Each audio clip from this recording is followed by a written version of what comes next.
at first it's always this almost cathartic experience for everyone. Oh my God, everyone has the same problems and everyone's on the same page. And then it slowly moves away from that because it's not a self-help group. It's really trying to do something. So people then start to realize, well, we have all the same problems. Why haven't we solved them yet? And then they realize it's almost like in a puzzle. Everyone has one piece in place, really good practice, really good ideas that help them, but only solving part of it. And I think the beauty of the thematic peer groups is that it's bringing people from different backgrounds together and they join forces to kind of try to find solutions that they couldn't do on their own. This year, I got to chair the thematic peer group on curriculum design. And the fact that we were discovering curricula or the program level as one of the main levers for managing change was actually a result of the previous thematic peer groups. So from there the theme emerged, we need to focus more on the program level.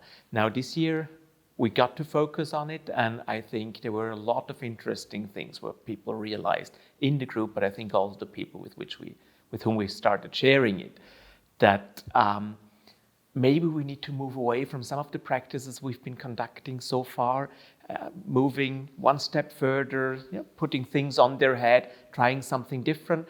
So I think there were a lot of practices where we realized, you have to actually, change something about the way you organize and reward teaching for your teachers before you can actually move into the direction of collaborative teaching within a program, things like that. It's really also an evolving process. So some of the things that were identified in the first round of the thematic peer groups then fed into the second and third round. So it's really building on the previous work. That it's the institution that first needs to be sure what they actually want to achieve and why. So I think across all the thematic peer groups, that was one thing that was clear. First, you have to come to a common understanding within your own institution, and that might be different. When it's about your program portfolio, it's also linking it to values and beliefs that are already deeply embedded in the university and that are important to the university's mission. When it comes to student assessment, it might be more about, first we need to discuss what we mean by assessment and what we need it for. But it's really very much the theme of first, it cannot be solved by a couple of individual experts on teaching and learning. It's really the whole university community that needs to come together and decide on those things. And I think very much in line with that, I think we all started to realize that, as I said, it's nothing that can be tackled in an isolated way.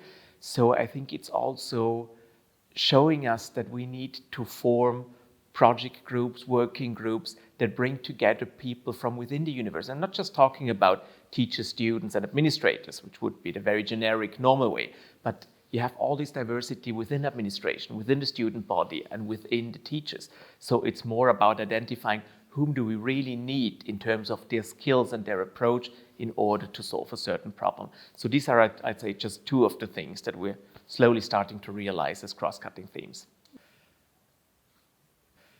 I think it's very much an encouragement to everyone else who is currently in an EUA member university or wherever, starting to engage with EUA when it comes to teaching and learning issues, because I think the work that has been done over the last 3 to 4 years is really impressive. It's only a starting point. It's great that teaching and learning is finally back in the middle of the agenda for the universities all across Europe. And I think what is needed now is what we're doing in the thematic peer groups in a very small scale.